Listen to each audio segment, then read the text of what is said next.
We are here today to celebrate what has turned out to be an award-winning endeavor.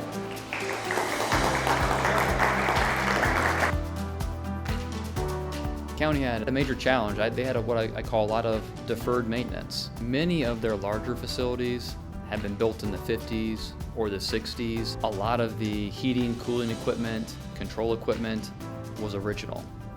And this truly was a win-win, no-risk proposition for the county and for our taxpayers. That's one of the things we want to try to continue to deliver a quality level of service to our taxpayers, and the best way to do that is to control our overhead. The project was initiated by the county to update as many of the facilities as they could.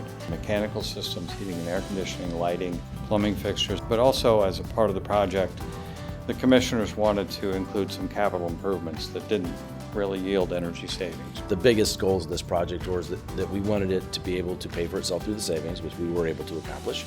We wanted to be able to address as many deferred maintenance items as part of the project, so we're able to actually repair and replace things that had been neglected over the years because of the lack of funding. We have 14 different property areas that we're upgrading. We saved more money than any other county in the state.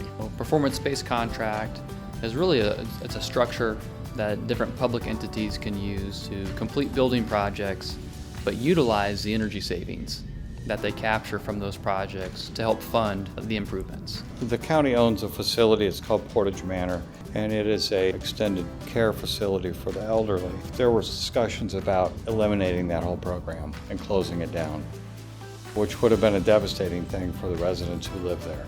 Because of the performance contract, that facility is on a sustainable trajectory. The performance contract helped maintain and sustain that facility far into the future. Performance Services delivered what they said they were going to deliver. And they were great to work with. I mean, they talked to everyone they could possibly talk to, looked at every system that we had, and they just did a great job.